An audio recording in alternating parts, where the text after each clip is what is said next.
Well, we took longer than expected. This is episode, 16 now? Of Vision Denial? 15. It doesn't matter what number it is, Seb. Everything's gone to crap. Nothing matters anymore. G2's apparently good now. Continue with the normal intro. Sorry. Well, as per our agreement, none of the other teams that we expected to get out of groups made it out of groups. But one team that we said needed to make the semifinals made the semifinals. And as such, just before we started recording, all of us got a G2 World jersey. They're on back order. If need be, we will prove it with screenshots. I am $80 less rich now. $80 US. $80.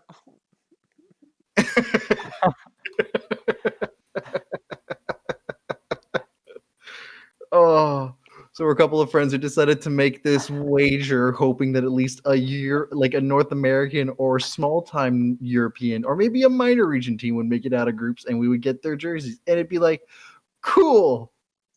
And then we were like, when? Remember when? And then we said if TSM, Fnatic, or G2 got to semifinals, we'd get one of those jerseys, and we almost had to get two. Yeah, the keyword is almost. And we all know how that went with TSM. So we also do analysis and talk about the kind of games and stuff because we are nerdy as hell and we like talking about esports. Quarterfinals, eh? Lego Legends. Legends. Quarterfinals. Oh boy. We had 2 smacks and 2 longer series. One series I expected to be a smack was not a smack, and one series that was a smack shouldn't have been a smack, but it was. But we'll get to that later. So what I hear is you're talking a lot of smack. There's a lot of smacks going on. We got a lot to cover because due to issues, we didn't record in our normal intervals, so we have to record for all quarterfinals. So let's go with the first game, the Thursday game of Damwon Gaming versus DRX. So we're not going to go by this from game to game. Yeah. This will be very difficult to go from game to game because we got a total of that's right. 15 games, and considering how our longest episode was from a day of 7 games, how about we don't? Let's not. You're right. I forgot about that. Yeah. So we're just going to talk about the series in general first. Then the first series was DRX and Damwon. The winner is Damwon, with Damwon taking all 3 first games, obviously, since it's a 3-0. Yep. Okay, and this is a trend I want to talk about real early, right before the bat. Yep. If you're a losing team, just stick to red side. Oh. If you lost, stick to red side. If you can't win on blue side, sucks to suck. Like, if you're down 2 games, just pick red side. And I only saw one team do it. Just one. Yeah. I mean, they didn't win, unfortunately. But I only saw one team do the adaptation. Everybody was like, blue side is the obvious winner all the time. And it didn't necessarily give anybody like an advantage in the pick and ban. It just made them more predictable. Mm-hmm. Yep. And because their teams win on the execution of the map, there's not necessarily been any... Like, you know the eye test? The one where people look and it can tell that one side is better than the other? Yep. Like, a best example I can give is like in 2013 when there's like not an even number of camps from both sides for blue side and red side. If you were on the blue side, your red side camp had like that extra camp your duo could get right off the level 1, and you'd have a lane advantage all the time. And that was like a really important factor. Yeah. For those who've not played League of Legends pre-2014, this was a thing. You don't have that same eye test anymore. Like, it's not super obvious that Remember blue side... when you had Infin Awards? Oh my god, I wish. That was nice. I really liked that. I don't care if supports felt useless. At least you could get vision. It was dynamic. So why were you like, oh no, when I showed you the new item that's like you can hold control wards in it? Because they've changed the way the visions work. And now the way the visions work don't work with infinite vision wards. It's not infinite. It's just a +1 to your cap. It allows you to have 2 control wards placed at once. Yeah, the problem is that when they did that beforehand with items like that, is that that's the new item you buy all the time. We're divulging away from the point. At this point, I'm saying is that there's no obvious like visual eye test to tell that blue side or red side is better. Mhm. And so it has to do with your drafting style and how you want to Yep. execute from the drafting style at that point. And from what I can tell here, you have way more flexibility on red side if there's no obvious power pick that your like series is gonna have. Everybody is picking like a really strong mid lane or jungle first pick. Mhm. Rarely a top laner, rarely a bot laner. So like, why the fuck would you care? Like, Yep. you get to counter pick the jungle pick if you need to, and if you do it well, you can like compositionally counter pick. Yep. So why not like take advantage of the red side? One of the things I'm really curious about is the amount of times Ornn was let go through this draft. It was never banned once. Or sorry, Yeah. first round, it was never banned. It was banned in the first game, second round. But Yep. after that, they just left it. And they And took it. it was picked both times after that. And I think I don't know. Mhm. I feel like I know like maybe it was like a bait to be like, oh, if we get Nuggery on a tank champ, he can't carry as hard. But it's like, I don't know. I mean, ornaments are pretty great. Like, So that's the thing. Dem1 Gaming knew how to play with Ornn, and they kept letting it through. And I think that has to do more with like a stylization over the time. A lot of these teams were not. A lot of these like first and second tier teams were not punished with Ornn as much as a lot of the lower seeded teams across the tournament, right? And because of the fact, a lot of the priority has to do with how you apply pressure from the top lane. So split pushers or any other type of like semi tank or bruiser that would usually be able to apply pressure and rotate towards Herald or is able to move around the map in a way that is flexible. Ornn has like kind of that advantage, but his advantage really comes around the team fight when he's able to like get there first. He doesn't split push, he absorbs pressure. And so people don't tend to want to favor Ornn as much because he's a scaling option. Damwon, however, has noticed that this was better for them to pick it on red side and ban it on blue side. And I think this is a great adaptation at this point, primarily because people have found ways to play around the Ornn timings. Sure. Yeah, people have been able to say, like, we saw, I guess, one example where, like, really with that Jace game, where they just wrecked the Ornn, but still, like, they've been able to make plays elsewhere. And so, like, they made sure that all the times Ornn is not able to give the ornaments when need be, and that the timings when the ornaments come through, it isn't as impactful as when they would have come through originally. And so it doesn't have as high of a priority. The issue comes down when you think it's not a priority at all. Like, it literally gives you a gold like buffer. Yeah. Right? You have a timer and a gold buffer. So related to the Ornn, here's a point for this series, but just looking at it in general. So DRX, if you're looking at it, their strength per se is they're probably, arguably, a better early game team around making plays early or going for early dragon or something, possibly than Damwon. At the very least, they're probably not going to be able to win straight 5v5 team fights at even gold, let's say, versus Damwon, because Damwon is just a really good team at, like, you know, winning late game team fights and playing well together, these kinds of things. So, and DRX is known for their early game.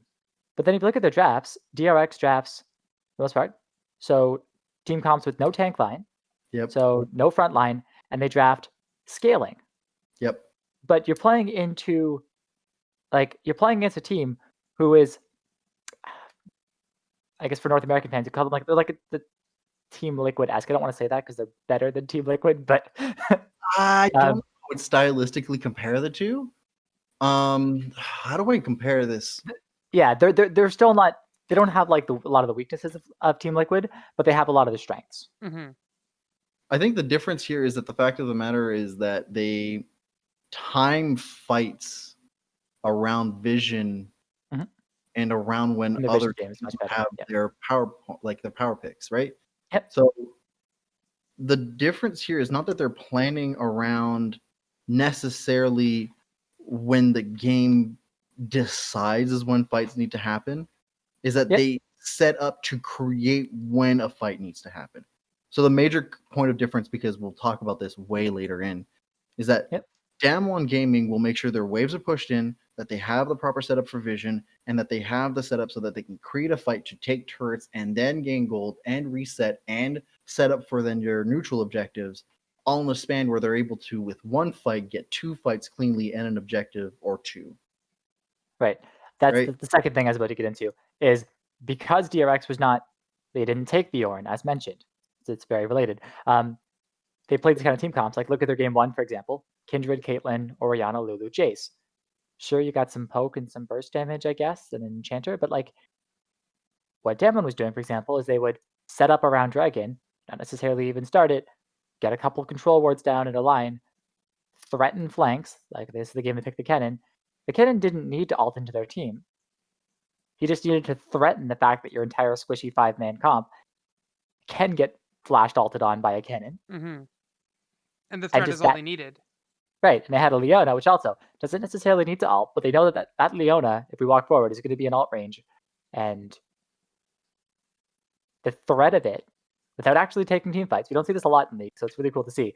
Not actually doing a team fight, but using your vision control and the threat of your engage, right?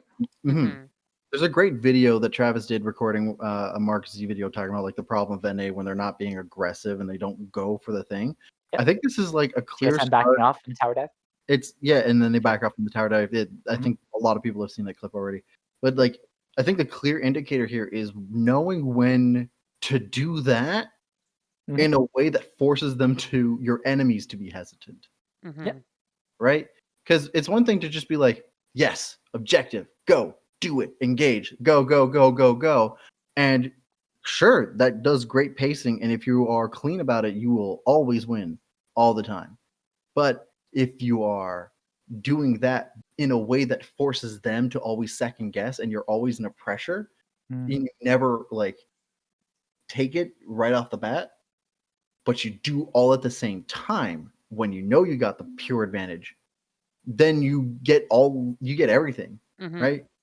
There's a difference between engaging and then being hesitant to take more than back off. And it's different from just going, and then like, maybe you didn't do it perfectly, but you've got the advantage now, and it doesn't matter what the other team does. You've got the pace lead. You can get the best of both worlds. You've got the pace lead, the gold advantage, and everything. And this is some not only some crazy creative drafting or like adaptive drafting from Damwon, from like some really hard like curveballs from DRX.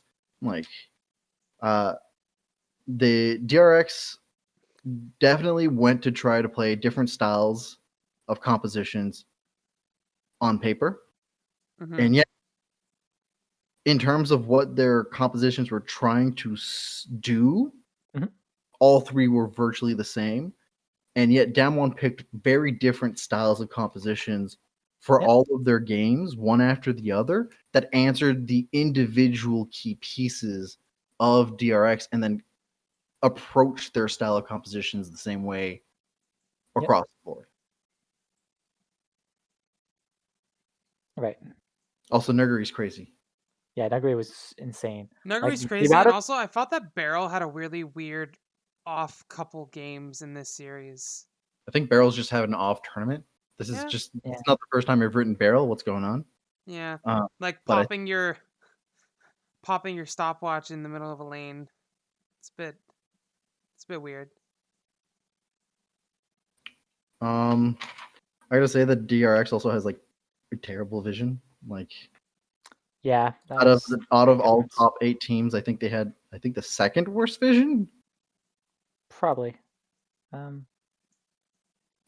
Yeah, the second worst vision, but that's because the worst vision is a tie. Like with, we'll get to the last series. Okay. God. Yeah, I like the amount of times Nuggery hit like 4 people with Ornn on his knockups. Like both of them. Pretty good. Like you should not be consistently hitting like at least 3 people with every one of them. Just DRX would be grouped up and he'd be like, okay. here's the thing for G2 when you're facing Damwon. Here's the thing. Mhm. Don't focus the gameplay to the top side. Don't. Bad move. Don't do that. It's not going to help Yep. you. I understand that your strengths is from the top side, that your weakness is from the bottom side, but guess what? That's the same thing with Damwon, and unfortunately, the gap difference, as you put it for your last game, you put it, is way out of your favor. It's not happening. Ignore it. Yeah. Literally play to absorb and ban him out so he doesn't have any AoE teamfight ability. That's it. Good game. Then play to the bottom side. Absolutely crush them. Do that. If that's how you're going to win. Probably not, but we'll get there. Mm-hmm. Because I don't think it's going to matter much. Damwon played well. They make it to the finals. I'm not surprised. Mhm. They've shown nothing so far outside of Barrel being the only weird, iffy place. Yeah.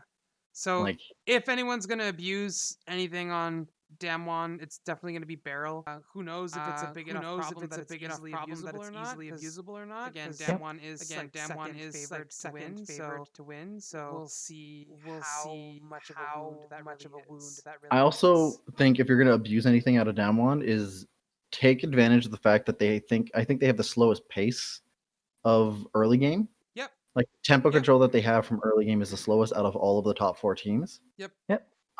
But only barely from G2, which is unfortunate for G2, who has the same problem. So stylistically, this will be real interesting. Mm-hmm. So if G2 really wants to beat them on speed. Like speed up the tempo early game. You're likely to catch them slightly off guard, or force them to do the same thing. Mm-hmm. And we haven't seen them play really intensely fast early game yet. They play fast after the early game when they do the transition to mid. It's really quick. You can't see it coming. They play the entire mid game in a pace that they control all the time, and they close out the game before even late game can come through. Most of them. Yeah. If I was G2, I'd play a lane swap. But yes, no, I 100% agree. Get Scion early. Do things that no one else could pull off. All right, we ready to move on? Okay. Sure. Next game we've got Suning versus JD Gaming. So this is literally the same thing that we just saw. One higher seed from the same region versus a lower seed. And well, as we can see, unlike this one, the lower seed was the better seed. I kept telling people Suning was the number 2, was the true number 2. JD Gaming had no chance. You and Frosk.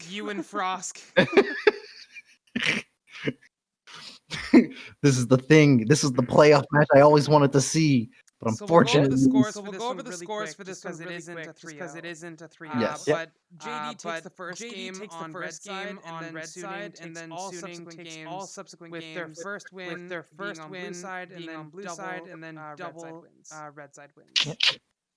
So that is so far the first of the first 7 games. 5 of them are all won on red side. Interesting. But yes, let's discuss some of this game. Well, I love the drafting Suning does in this series. Game 2, 3, 4, yes. Game 1. I mean, game 1 is weird. I'm not gonna lie. I like the MF though. The MF Bard I think is great. I don't like the fact that they picked Bard with Galio. I don't think Gangplank made sense after Lilia Renekton was put through. And granted, I was not a fan of JD Gaming either. I think both sides drafted really weird game 1. So I just ignored that and erased it from my mind. Throw the game subsequently after that. And this isn't even. Is this like the first time? Is this like the first time that Galio Bard in the same? No, we complained about it before.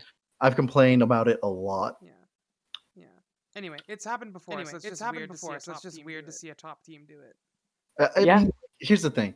Part of me thinks, and because I hear Les talk about it a lot, or I hear a lot of other people talk about it a lot, and this weirds me out, primarily because they say that coaches don't have as much input in the drafting than what people expect. Okay. And part of me thinks, okay, do you mean it's because the strategists have like most of the say to it? And I mean, at that point, I'd be like, all right, cool. And the coaching just helps nudge along and asks which they would prefer upon the strategy of.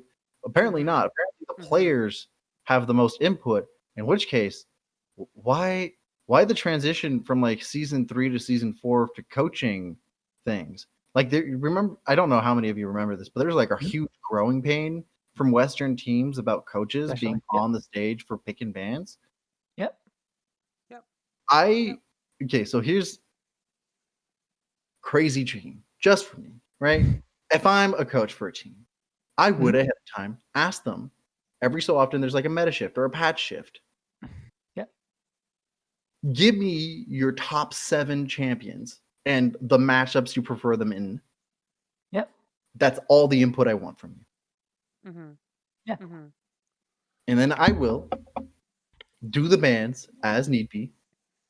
If I'm the coach and with the strategist, as we discuss between the games and we discuss things and give you like the point of it is that you're supposed to be able to execute on the team fight comps.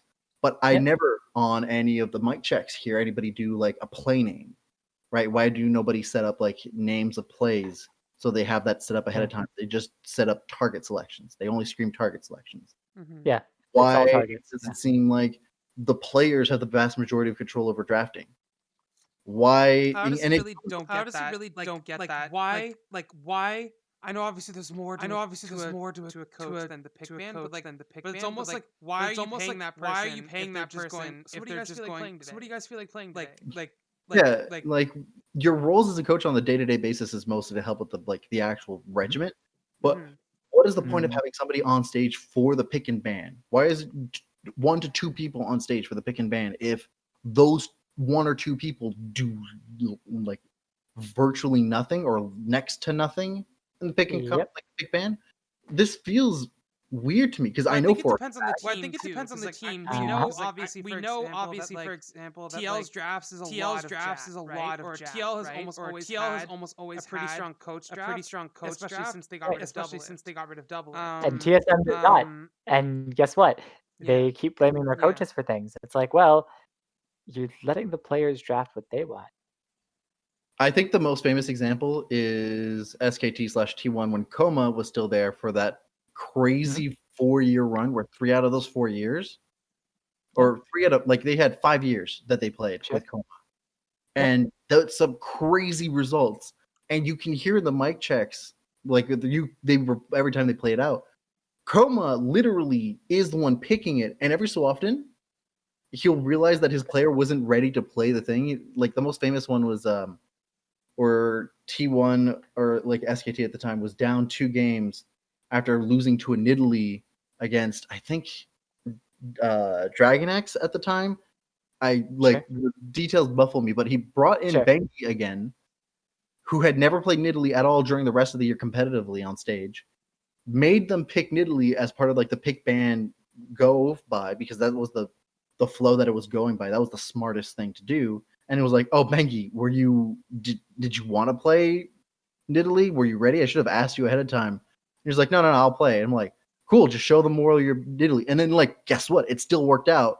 They won, and everybody credited Bengi for the Nidalee thing, despite the fact that was one, he played crazy out of his mind. This was an insane game. But it shows you that if the coach still has say of the pick ban and the confidence that the players can play the champions, why would you not? Why would you let the players have the vast majority of the say? It's the weirdest thing, and I know it's mostly it seems to be a lot of a UNA thing because for the most part Korea seems to have a kind of hierarchy word. Not that it doesn't happen, not that it doesn't happen, but less of a problem. And that's But the fact that, for example, has been, for example, marked as a player that refuses to listen to coaches if he thinks he's right. And it's players are. It's I definitely don't think it's problematic for a player to disagree with the coach. It's fun. Football players disagree with their coaches. Baseball players, all that shit. That happens. All that shit. But I don't know shit about football. But like the coach of the football team is not gonna like just like sit back like the Super Bowl and be like and be like it's okay running back. I believe you choose the play that we're about to run. That's not how it works. Or even most quarterbacks, unless they're like a God-given talent.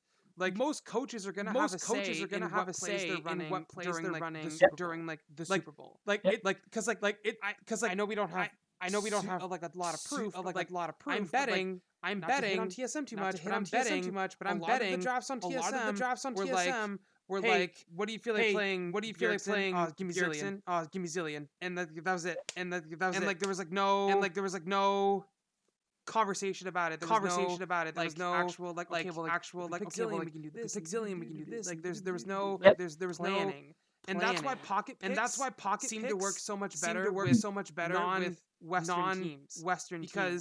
Because the other teams we're picking a pocket pick. Let's make sure that there's things to supplement it. To supplement. There you go. That's the word. Supplement. There you go. That's the word. Supplement it around. Like we're not just gonna randomly pick Olaf mid and hope it goes well. We're gonna pick Olaf mid and we're gonna put CC in the jungle and support and have them roam up. Like not that Olaf mid's a good choice, but like you know what I mean. But like you know, if you pick a weird pick like that, you gotta make sure it gets off the ground. You're not just gonna pick Zillion. You're not just gonna pick Zillion and leave it to die and leave it to a burst mage and just like be like what happened.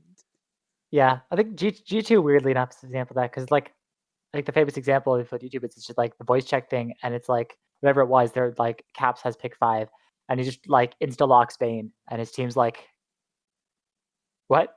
And he's like, it's fine, guys, I got this. It's like no conversation with anyone. He just insta locks Bane and goes, okay, guys, we got this. I'm sorry. If I was regardless if that game turns out as a win, I'm penalizing that player somehow. Like fuck that. Yeah, but like, what is the point? What like?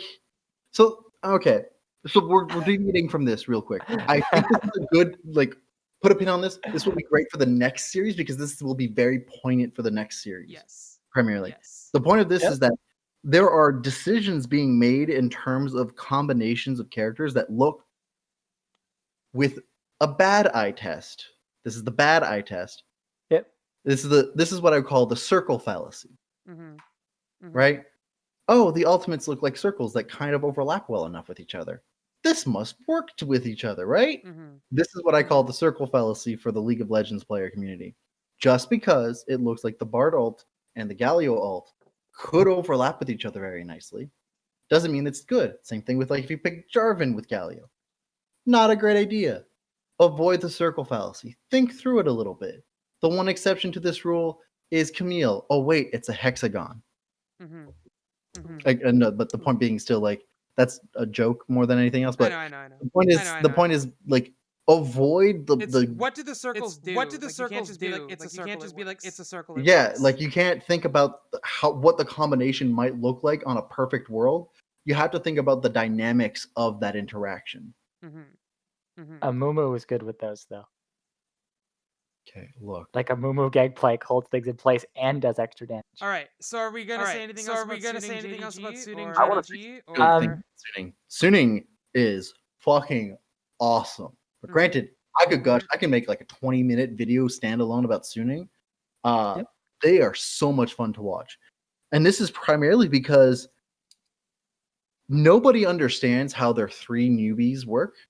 Their 3 new talents are relatively unknowns for a lot of people, right? Even within China, they're brand spanking new.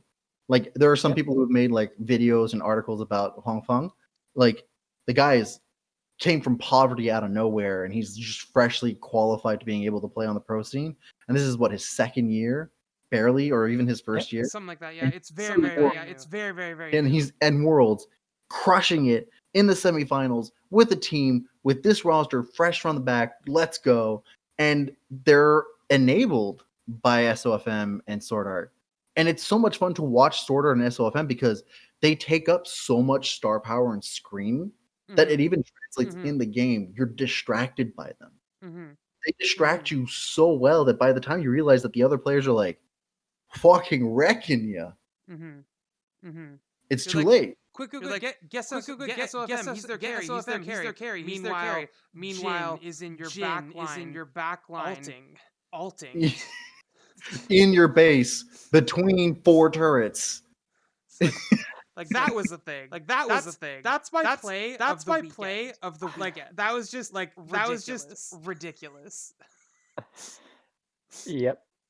Because usually you run away from the Jin ult. Usually you're like, okay, I can like try to get to the max range of it or get to the sides a little bit easier. But like because he was ulting backwards down the lane, it's like, wait, the direction I want to run is towards him. So good. So good. I mean, this is one of those things, though. I have to say, one major like question mark I have from Suning. Do they know how to do Baron plays? I don't think they do. They might struggle with that. Honestly. I think that's. I mean, like, I want them to win. I really do. In my heart of hearts, I really want a lion jersey. I want a lion jersey. I want, like, if they win Worlds, okay, I will buy their jersey. I don't give a shit. They're really cool. They're awesome. And so, like, Sword Art is my man since 2014. Let's go. But, like,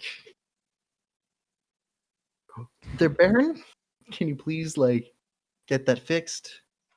Your Baron plays have literally cost you the first game and cost you, like, tempo control in every other game after that. And you got one successful Baron off the top of my head. You win off of Drakes and lane control primarily. You have very clean. You do really good in terms of like picking off, like doing pick bans for simple compositions and punishing mistakes, as well as like neutral controls when they're not Baron. But then you'll do a Baron play, and then I'm like, what are you doing a Baron play right now? Like, you, one, have a hard time dealing with the wave manipulation that other teams pull off. But that's not a huge issue because you tend to, like, pick out the misplays. But you don't want to give up a Baron when you don't know how to deal with it outside of punishing plays. This is not a smart move from them. I will say, though, I'm happy that they do clean closely when they get the chance. It's just that if I see 0 Barons in the top versus Suning, I think Suning wins. But that's not going to happen. I guarantee it. Yeah. Are we ready to move on to Fnatic? Yes. All right. Fnatic versus top esports. This is one of the games that I was like, this will be a 3-0. Maybe 3-1. Maybe 3-1. It should have been a 3-0. And then we hit the silver scrapes, baby. But yeah, we've got top esports versus Fnatic. Actually take the first two wins of this. Surprisingly. On red side. Top takes their first win on blue side on the third game, and then proceed to reverse sweep all games on red side. So here's the thing that I want to put off the bat, and Connor like listened to me say this a lot, and I laughed my head off after the second game when I was reading out the tweets and I was like, oh, these fuckers think that the top can't play this meta. That's hilarious. Like, everybody's like, Fnatic's gonna do it. They're gonna 3-0 them. It's gonna happen. And they're like, Fnatic knows how to play carry junglers. Look at Selfmade go. Karsa doesn't know how to deal with carry junglers.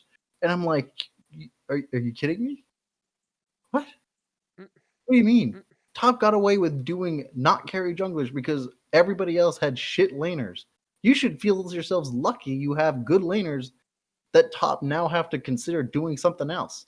And then lo and behold, they made top just decided to, like, all right, our jungler's clearly better than yours because you guys kept losing your gold lead for the first 20 minutes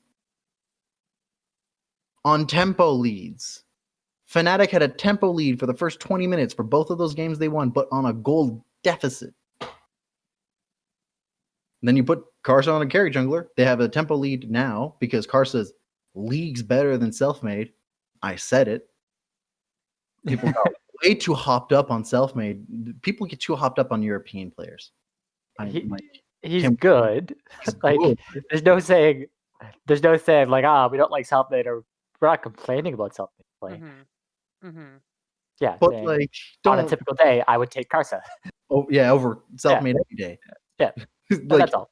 That's all I'm historically saying. speaking, Karsa has got a way better track record.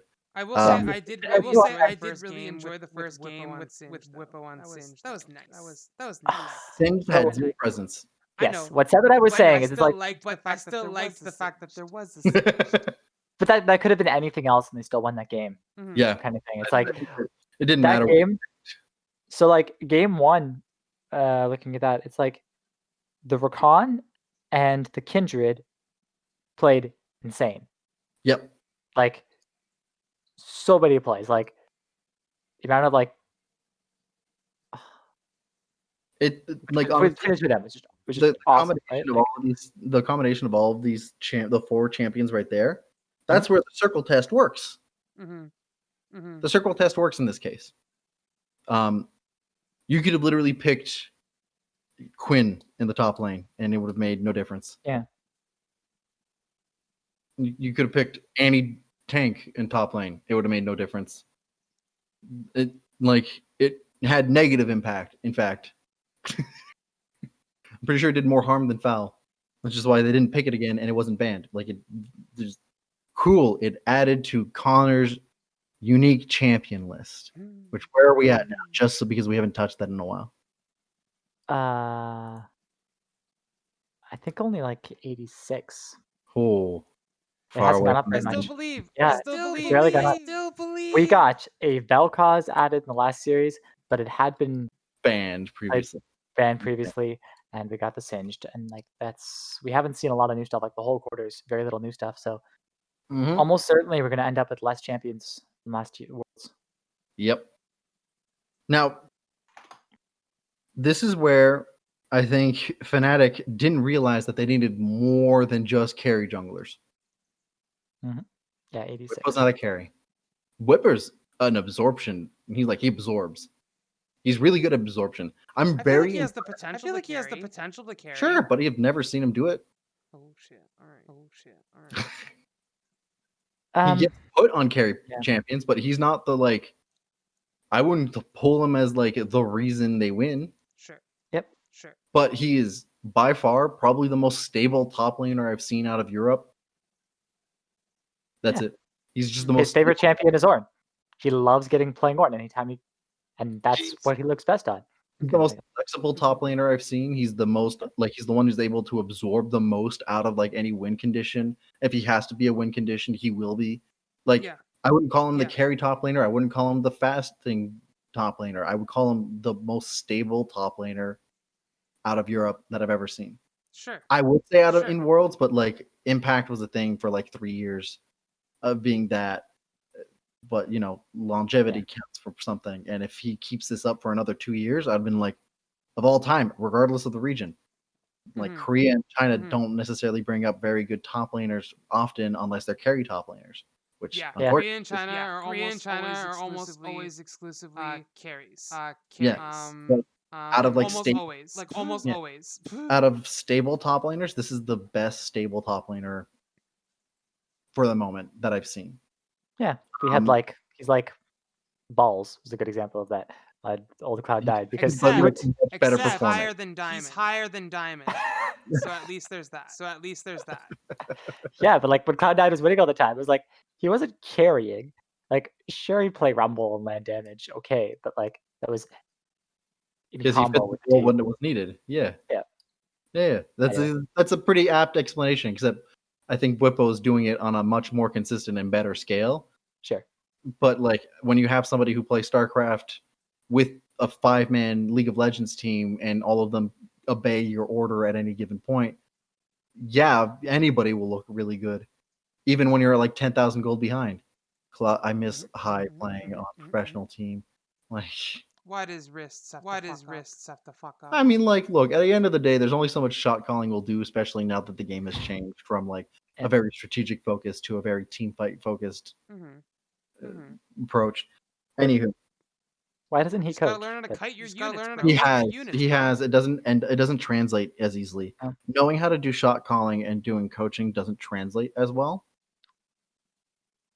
And you see that with a lot of pro players who try to go into coaching, it doesn't function. But then you also run into the problem. He's probably going to only coach in America, right? Which means that now he has to deal with the fact that unless he's playing with a group of rookies, humbled veterans. The word humbled players like the Demontes of the world and like the Golden Blues that still show respect for like authority. He'll be okay. But as soon as he has a single washed up person from EU or somewhere else, it's not going to work. Because they're going to be like, I don't like you. I was better than you when you were a player. Why should I listen to you? I mean, I wouldn't necessarily make it that harshly, but I don't think it'll like have the same impact. Okay, it's a tangent anyway. Yeah. Here's what I want to say quickly about this particular game, because we're all over the place, but that's because this game shows a lot about what this means. Mm-hmm. The Vision game is really strong on both sides from this. Yep. Fnatic really impressed me. They just didn't play with their Vision denial as consistently, and I think that really They said the thing. For a lot of people who don't know, and I think I'll make a video at one point trying to show what I mean. But Vision denial is about the denial of information primarily, right? And a lot of people, the best way that this is usually seen is when there's a team setting up for a neutral objective and there's like a huge amount of fog of war that the other team can't approach properly. Not only because they're in a gold deficit, but because the approach itself would render you weak to getting into it. So you have to really be cautious about how much vision you're placing. But this can be done in a myriad of other fashions, right? Some of the most famous takes is the way that Damwon usually approach their flanking, right? They prioritize making sure that not only do they have vision in that area, but that the enemy team does not. You're denying vision in an area, you're denying information, right? Yep. So having vision control is great, and having consistent vision control is great. But vision denial, I think it takes priority over vision control because you know where they don't have information. And that's sometimes more valuable than having information somewhere. Because where you know they don't have information means that you can play there with an advantage because you can always guarantee that you have information where you know they don't have it. Yes. And like the classic example, like the best way it's used that we most often see out of teams is like, okay, you get the bottom lane inhib, and then okay, instead of just starting Baron right away, you leave a control ward on Barons. They don't have a ward in there. And then you go into their side jungle in front of the Baron and you ward it up. You get control wards down and you can just sit in bushes and you can be in that jungle and say, okay, you need to worry about the bottom lane super minions, but you also have no vision on Baron. So you need to be constantly worried that we're doing Baron, but at the same time, we're controlling the vision in your jungle to control the approaches to Baron. Mm-hmm. So now you need to make some sort of play on zero vision because you can't walk into your own jungle. It's like you either have to like, okay, we have to visual response like, okay, we have to like push mid lane and try to make a way that we can safely get here because we don't have the vision to walk into our own jungle or to make a play kind of thing because the enemy team can just do what they want off that side. And that's an exactly perfect example. Now I'm gonna say this real quick. I'm saying that Fnatic's vision denial was not as good as Top's. But I kid you not, they had the best vision denial out of every Western team to boot. Like, this is crazy levels. Like, the amount of vision that was being played for the first two games from Fnatic is absolutely immaculate. It was chef kiss. I had shivers. Yep.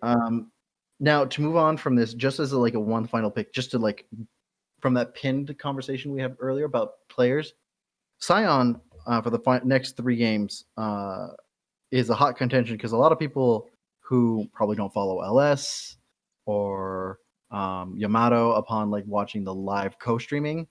I remember LS tweeting about how the Sion ban was not needed. I agree. Sion ban was not needed. Sion was not the problem here. Sion did a lot of things to absorb and answers to the issues that Fnatic's compositions had on paper, right? High AD, or guard not enough sustained damage, too much burst, a lot of different things, yada, yada, yada, yada. And in the press conference, someone asked, why did you ban Sion? And Whippo's answer is, because my support asked me to. Huh? What? Oh boy. What? Oh my god. Yeah, Oh my like I God. honestly, I don't think like Whippo was playing that matchup badly. Like, or sure, you're gonna lose the laning phase. I don't care who wins or loses that laning phase. Also, why is the Sion is- Hillisang's call? That's really weird. because Sion was playing the rest of the team during the mid and late games, disrupting them, and because Ornn and Sion don't interact after 15 minutes, the rest of the team has to deal with the Sion. And What because game are we talking about? so games 3 and 4, Sion Yep. was like a huge pestering nuisance for Fnatic, but that Sure, was yeah. not the problem of that. And in Yep. game 5, they banned Sion. Literally, game 5 here. Let's see, banned Sion as their last ban. As the last ban. Yeah. Okay. Yeah. Sure. And Just making sure I'm following so that everyone else is following too. yeah. And I think this is endemic of how they look into the ways that they are planning their games. People are playing reactively on a pick-to-pick composition, like picking as they're picking it, right? They have the first set of bans set in place and they adjust them as they do game to game in the best of 5 scenarios or on their best of 1 scenarios. But the first 3 bans they have set always, that's pre-planned. Everything else. Yep. And it looks like there's not like, I would want to see like the notebooks of some of the coaches, like after a season is done, where the meta doesn't matter anymore and the way that they approach that particular meta's pick bans literally doesn't give a shit anymore because items or whatever happens to change. Because I want to see how much planning is done, like how many steps ahead of time are you thinking about your drafts on a game-to-game basis? Because this 5th ban doesn't tell me that you planned anything. Because then after you ban Sion, you let the Leona go through after you banned Yuumi when you should have banned the Leona when they had the Ezreal. That would have probably been much better for you. Yep. And then your response was to pick Gangplank anyways. Like, I don't understand anything out of Fnatic's last composition. It feels really throwing the towel to me at least. They literally picked Senna, Rakan, Twisted Fate, and I'm like, cool. And then Silas was picked. Great. I hope you enjoy not having a team fight composition that makes sense anytime because they get to dictate how that works. And then they pick Gangplank and Gragas. I'm like, great, more firepower for Silas. Beautiful, nice. Like, you now no longer have engaged tempo. Yep. Pure and simple. So, teams. How about you let your players pick less and have like 3 or 4 contingencies as your pick bans go through?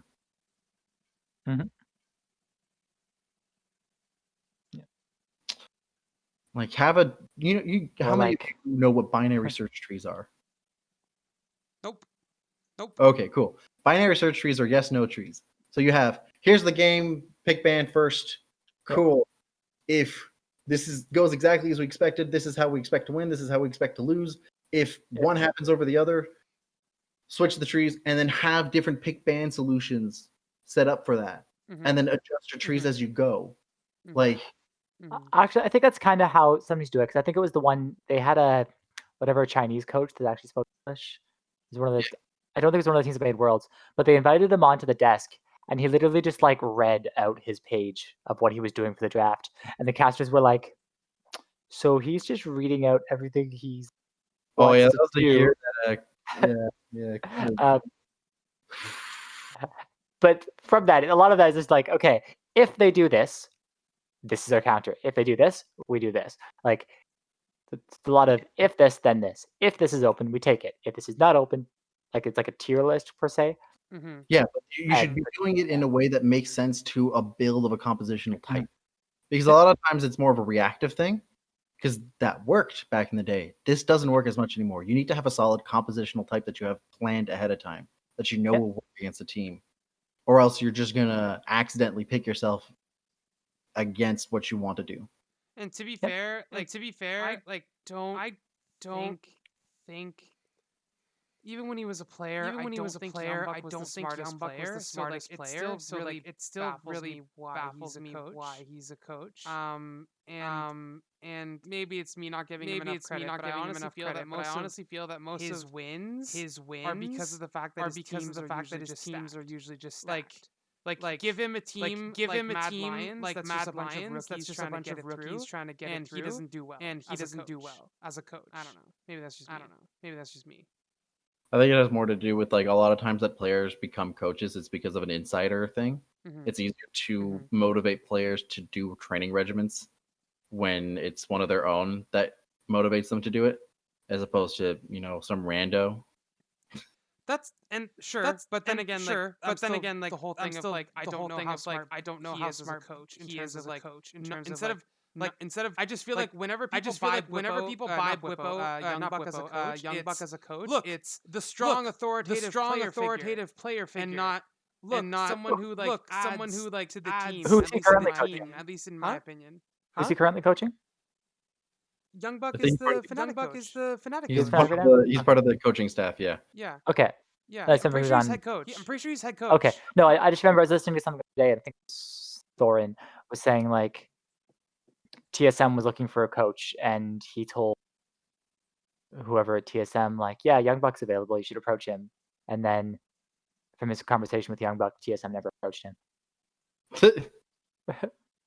But see, TSM would as much as I don't super hot on Youngbuck. Yep. TSM might work because they have 2-3 players that are known to have personality issues when it comes to stuff with coaches. Maybe that would work. But then again, I'm sure they just replace him with Parth after 2 months anyways. So yep. And then the interesting thing that came out of that was they're like, who'd want to coach TSM? And Yamato was like, I would do it if they offered. I'd be interested. It's a challenge. Not to get on a huge tangent, but like I think it's really funny. TSM went from it's a privilege slash a goal to work for TSM to now. Most people who openly admit to wanting to coach they do it as like, well, they do it as like puzzle to solve, like no one can do it, no one can do it. Like it's not like a, it's not like a yes, I want to, like I'm excited. It's more of like a, it's more of like a, let me see if I can fix this shit. Like no one takes it as like a super cool opportunity. Everyone takes it as like a, especially going into what? Sorry, especially going into next year. Yeah, so, exactly. But I just think that it's gotten so much worse. It's gotten so much worse, though, right? I remember the good old days. Like everyone was like, oh my god, TSM is like the top. Like if you could play for TSM, like blah blah blah. Like that was like the thing, right? That was like every time, right? And like every time they'd a little bit more rare, they'd bring in a player. They'd bring in a player. TSM would either do a series, or LOL Esports would do something. LOL Esports would do something where at some point interview the player. At some point they'd be like, well, now I'm on TSM. I'm on TSM. Whereas now there's players that get interviewed by like Travis, things that aren't as like mainstream as in like you see them in the middle of the games type of thing. Like interviews, but like smaller interviews. There are players going. I'm not gonna play for TSM. I'm not gonna play for TSM. Or like maybe consider like it's not like the yes that it now like a big caveat. I don't know. That's a lot of pressure, and I don't know if it's worth it. It's like what people say. And it's just funny that contrast that with the fact that like 4 years ago, it was for most people, automatic yes, best day of my life type of reaction. And it's interesting because a few other things like if you told a European player, oh, would you want to play for Fnatic? Most of them would be like, yes, I'll do it. Of course. So I think that's still the case. That's all. Yeah, that's all. It's just funny that that's still the case. You tell a Korean player, hey, you can play for T1, they'll probably still take it. You know what I mean? Like, of course. It's like one of those decorated things where like you would so, and I think but anyway. I remember talking about this with you, Connors, like there's an expectation at this point of Fnatic making it past groups guaranteed, right?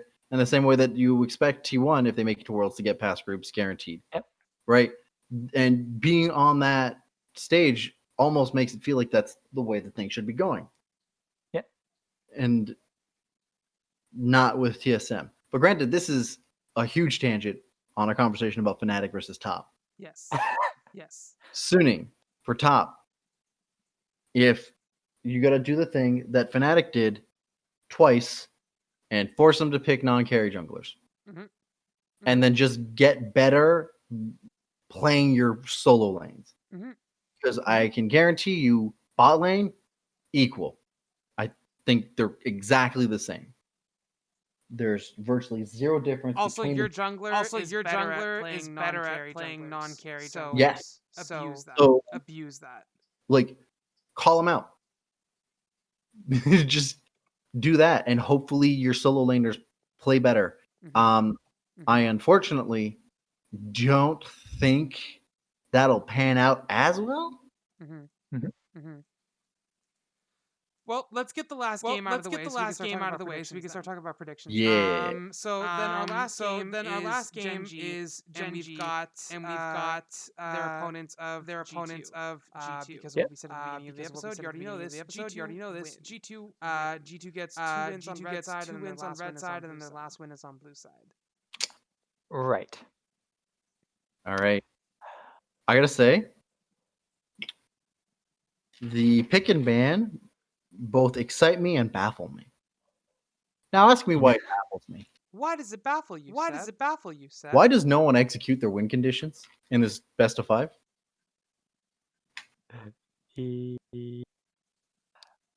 Why no one's playing to their win conditions? I remember watching a bunch of people tweet out like, "Oh yes, Yanko's the better carry jungler," and I'm like, where? He didn't have the leads. That's not where the wins went. You gave carry jungle champions, but like, that's not how that happened. You gave Caps like 3 non-winning matchups because they were just mid matchups, and then he won and just carried that pressure elsewhere. Like, bot lane had like a mix and variety of, oh yes, we're playing against somebody who's clearly better than us, but we're just going to absorb the pressure for so long. Like, at no point did anybody play their win conditions at either side of the teams. Why did Gen.G never play to their bot lane pressures? Why did it take them forever to even try to attempt that? G2, why were you always answering to punish in the bot lane? Why were you doing more neutral objectives than trying to push out lanes and getting advantages for your junglers? And I come to this realization that I'm like, was this just like a skill check from both sides? This felt like a skill check from both sides. Like they were both skill checking each other. We will fight you. Yeah. You try to make a play, we will come and we will fight you. That's why we saw a lot of the high priority on the globals this series, more so than any other series. It's because they have that kind of not reactive as much as when you try to make a 3-man play top lane, we're going to counter it with a 4-man play top lane. Like this kind of like we're just going to one up whatever you're going to do. Kind of play style. So it was like it was described like G2 just plays like very loose set. So like G2 might not have like a set play. They're not like, yes, at this time we're going to go do this. Like, you know, at 8 minutes we're going to go take the right. They're not the team that has like that kind of set plays. They're more like, if we see them out of, you know, if they do like staggered recalls bot lane, we're going to dive them. Like they see an opportunity, they just go for it. Like that's very much their style. Yeah. I think that's the only type of like guaranteed thing that I can see from them is they're going to make a level 1 play. Yep. They got 3 for 3 flashes. Yep. But even that's just as much as like they're not going for a set person. Set like they're like, okay, we're going to get like 4 people grouped together and we're going to walk into their territory and see if we find something. Right? No, they definitely aim for a set person. Sure. The way that they approached every time gave me the impression that they knew exactly whose flash they wanted to go for. because there was clearly an actual recognition of where they knew their opponent's win conditions were going to be. Like, that's the thing that baffles me the most. G2 can be the smart team? Huh? Yeah, whenever they don't have their heads up their ass. Like, please, G2, be consistent. Do something that, like, riles me up to be excited about you. It's so frustrating. It's so frustrating. They could probably be like top 3 teams at Worlds, maybe, if they were just more serious about everything. Okay, I think they would have a chance at winning at Worlds if they played to timings. And I also think, just looking at it, level 1s are Mickey, or Mickey-X, whatever you say his name. He's the one saying, hey, I'm going here and doing this, and then they follow. So I feel like if we listen to the voice comms, like the little ones, that's probably him. Like the Rakan, like W, wait for the cooldown and then do it again, like that kind of thing. Like that's very much him having a set thing that he's doing. And his team going like, okay, we're going to follow up with you doing that, right? Whereas I think even the way, if you're looking at the way G2 drafts, their draft style almost seems to be not as much of like, we're going to take what we want, as just, we're going to see whatever you pick and pick what counters that. Like, they're very much like... Yeah, I got that impression too. And it doesn't very much deny on... They don't have a focus on how to, like, make a style of composition. Yep. They're just hoping that whatever they pick doesn't, like, you know, have discord in it. Yep. Right? Another thing I want to mention is that G2 had some crazy vision denial. Not vision, just denial. No control, just denial for it. They, at one point, had actual vision for a neutral objective in Game 2, but most of the time, they're just using vision denial for all of their plays everywhere. And I'm like, that's great. I love it when teams do that. But you might want to know also what's going on, right? Like, you might want to know something other than where you're at. Like, yeah, just look at the drafts. Like, okay, the game 1, they picked Gen.G goes Lilia Kalista. And they said, oh yeah, Rulu's Kalista. It's his most played, you know, he wants to play it. Everyone just bans his Kalista saying they don't want to play against it. But G2 goes, okay, you're picking Lilia and Kalista. What are they known for? They can dash around. They're very mobile, high movement speed. You want to get in and out of fights, fairly close, you know, medium to short range. What's the counter to that? It's just like this on-click CC. So your Pantheon, your Twisted Fate, your, you know, Maokai even played it, but like that kind of thing that could, Alistar was known for this reason. You just click on something, CC, and then follow up. So they see that, they go, okay, Twisted Fate Pantheon. We can just stun the Lilia or the Kalista. Doesn't matter how much they're dashing around, how fast they are. You just stun them, follow up, burst them down.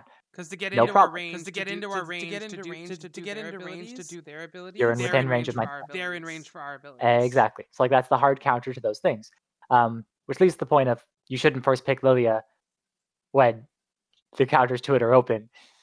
But anyway, the second game, like, okay, you pick Twisted Fate. We pick Silas, which has the ability to just steal the ult, and copy whatever you're doing, right? So they're picking Silas for the ability to like counter that global. And they're picking, you know, Tom Kench as the counter into the Ash Leona, because it's like, okay, you're going to go for an arrow play. We're just going to eat whoever you land the arrow on, right? It's a known. You're picking it specifically. A known easy counter play. Exactly, right? Even Game 3, it's the exact same thing. So Gen.G goes for the. Again, they pick Silas into Twisted Fate after seeing the Twisted Fate. Exact same thing. Yeah, G2's on the blue side into Game 3. Which is the one thing I want to mention here. Like, finish your thought, and after that, I'll mention what it is. You were mentioning about like the draft styling, how they keep G2 teams be like always answering what the enemy's doing. Yeah, so, pretty much. The thing that I want to mention here real quick, all of these teams that were losing really hard, right? And kept picking blue side and losing. Why not just pick red side? Gen.G did it, and this is the most competitive out of the 3 games. Yep. There's a legitimate point where I thought Gen.G was going to win, and then they fumbled it, and it was really heartbreaking. But like it seems the consensus at this point, and it wouldn't surprise me if semifinals the team that has the high seed picks red side first. It wouldn't surprise me also that like the difference maker is which team can win blue side. That's true. Almost come to my attention that like winning red side is the easy mark. There's something easier apparently. It's who can win on blue that makes the difference. Counter it. Yeah. Well, we're saying it's like it's what we see G2 here. They're watching what their opponent picks and countering it, right? Like the Lilia has obvious draft counters, for example, right? Like certain other champions, like okay, even like the Twisted Fate has a draft counter. That Ashe has a draft counter. So because these hard counter, or at least easy to play like stable counter picks exist, it's making red side stronger because we can we watch what our opponent picks and we can pick something that's good into what they're doing. Yeah. A lot of those are really strong right now. I think it's also like the eye test, the way that the game plays out in the setups. It seems like blue side has an easier time getting Drake setups at any level, and Drake setups tend to like be more and more important as the game progresses, right? Red side has easier Baron pressure, but Baron seems to have a lighter priority. But the fact of the matter is that if blue side has the easier time getting to Drake control, why is it that red is always winning? Right? What is the factor here that is changing red side's wins outside of the pick and ban? Because I don't believe purely just that the pick and bans are the one factor here. Like there's an advantage here. People aren't taking advantage of the way that the pick and ban dynamic works for red side as much as they should. We saw a lot less souls in quarters than we did in groups. Yes. And that's where I think we saw blue side teams in particular winning like with souls. They'd get early dragons and they'd win off of like they'd get notion soul and they'd win. Whereas a lot of these games, not as much, I guess. I have to check the exact stats, but if you told me there was a soul taken in whatever 6 out of 16 games, I'd say like sure. I'd have to look for the exact stat. I think there was like only one soul taken out of this particular series. Sure. Out of 3. Gen.G got 3 dragons in game 1. G2 took 2 of them. G2 took 2 of them, and they never got to a soul. Game 2, Gen.G took 1 dragon. G2 took 1 dragon. G2 took 3. Game 3, G2 took 4 dragons. G2 took 4 dragons. That's the soul. And then Gen.G got. Now, what's the difference between the two? And was that G2's blue side win? G2 was on blue side. Yep. And the blue side win. Easier dragon control for the soul. So like it sounds to me like a lot of those teams that aren't properly setting up for Drakes are being punished for it. And if you're on blue side and can't control Drakes properly, it's easier for the red side team to be able to control Baron. And the more often you're able to control Baron, the more often you're able to control other objectives. So the question here then, as we transition to predictions and teams seem to prioritize blue side over red side, when you're making your predictions here, who do you expect to win more often that is better at controlling Drakes when playing blue side? And do you think that they're primarily going to only do that or focus on Herald control and Baron control? I think that's the big question here. What teams are going to be prioritizing, and you will probably be able to tell by the side that they select from. Yeah. It's interesting because like you could say like, yeah, top is certainly by no means a bad team at like taking dragons, controlling soul and stuff, but they're most like their scary play and what they're known for doing is like having that early Baron control and being so good at taking like early Barons and transitioning that into like snowballing the lead by like whatever 23 minutes every time. Like, but they make that work even from blue side. I think that's the weird thing, right? Yeah. If you're able to play blue side better than the opponent team, I don't think it matters who's better at playing red side. Blue side is the hard mode. Red side is the easy mode. So if you're better at playing blue side, you're by default going to be better at playing blue side. Yeah. Um. And that's the weird thing is that the quarterfinals had more red side wins than they had blue side wins. Granted, the losing team gets to choose which side to play. And this, when they made that change for every region, I thought that was cool because that means that people could decide whether or not which side is better for them as they go along into the series. And I was expecting more side switches other than just like Sure. blue side, blue side, blue side, blue side, blue side, always. Like top played blue side 3 games in a row and got the third game. And so they only had to win 1 out of 3 games on blue side. And then I imagine wild fantasy here because blue side was not the only factor here that mattered because top also changed up their drafting style on the blue side and made it easier for them to get the souls and to do everything else as a carry jungler. Yeah. But wild fantasy here, right? If you gave Fnatic the same amount of games that top had on blue side, do you think Fnatic wins 1 of 3 blue side games, or do they lose all 3 compared to top who won 1 of 3 blue side games? I think they still lose. I don't know. I think it's still just because top is just better. Mhm. I still think Fnatic loses. So I think the difference maker here is who's better at playing blue side. That's it. I think that's the test that's going to matter. The first 2 games will definitely determine here because most of the time, the first game is won by whoever has a control of the blue side, the anomaly being the top Fnatic and the G2 Gen.G. I think also the no, that was the same thing because on for the JDG versus Suning, JDG won blue side, and then Suning got blue side and won, and then they went back, and then JDG lost the next 2 games. So, yeah, I think the difference maker is who's better at playing blue side. Not just the drafting. The drafting has like a huge implication here, but just the execution on blue side, I think, matters. I don't know if we want to ever dive deep into like when we semifinals are played off, get it like a deeper understanding. If we can see there's more of this trend again, we'll have anywhere between 6 to 10 games to look at. Well, I'm ready to get into predictions. Yep. All right. So given that, Suning versus top. And don't forget, you pick'ems, you can change your semifinals picks too. Suning versus top.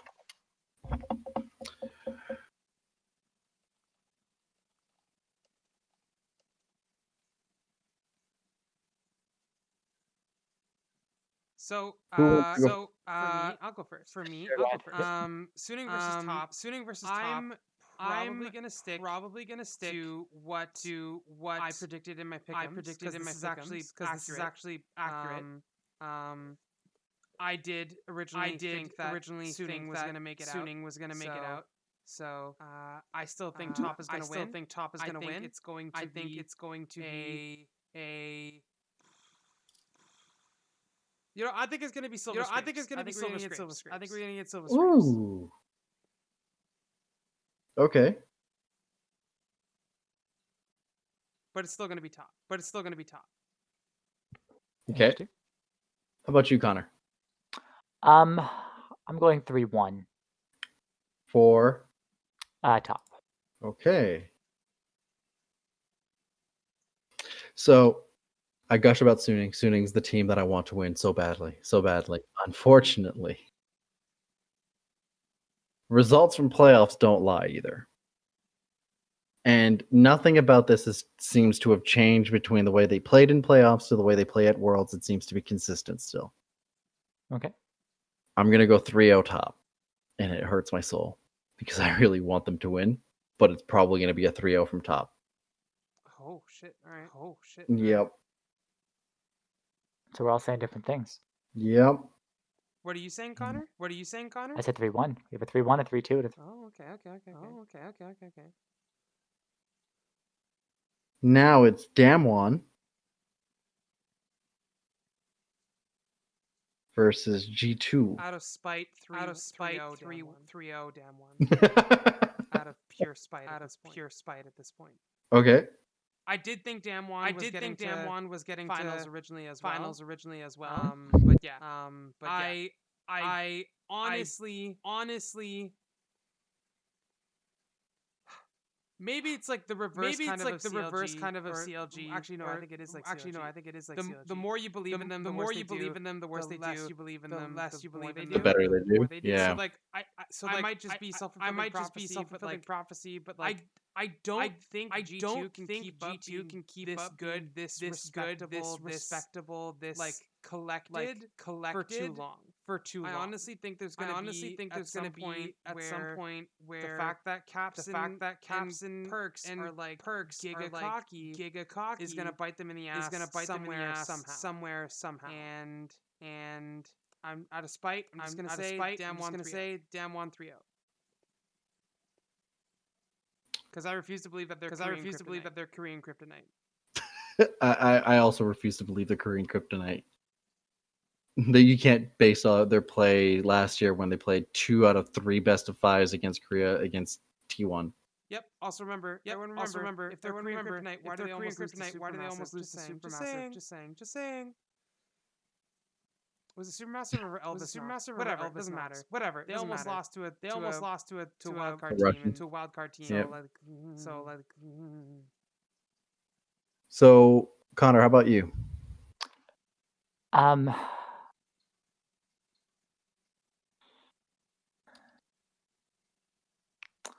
Hard, because like definitely think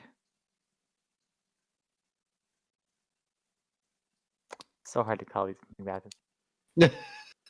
3-2 Damn One. Oh. Wow. All right. I think G2 is going to be able to play their kind of just like messy game and throw Damn One off a little bit. But I don't think they're going to be able to do it consistently enough to. I say 3-1 Damn One. All right. So we've got. We agree on who's winning. We don't agree on how fast they're winning. Do we have 3-0, 3-1, and 3-2 for all 3? Yep. Okay. So here's the thing. For Damn One, my one issue comes from the fact that they very much lean into how Nuggery absorbs and applies pressure. It's the faker effect. You know how like everybody sees the person they want to kill him? I don't think G2 is going to buy into that. That's the weird thing about this team. They don't do the thing that they're supposed to do ever, and they don't fall into the same mistakes everybody's supposed to do. So the mistakes that other people avoid, they'll do them, but because no one expects them to do that, so they don't play off of timers. They don't play off of like the beats of the game that they're supposed to. If miraculously they do that over the next coming days, it would not surprise me if there's an upset. But that's a big if, a huge if. They have yet to show me that they play off of timers. They play off of like catching people in their transitions. But I think that's enough for at least catching off one game off of them being on blue side. Right. But I don't think they'll do it more than once. I think it's and big brain here. I think what's going to happen is that it's going to be game 1, Damn One wins. Game 2, Damn One wins. Game 3, G2 wins. Game 4, Damn One wins.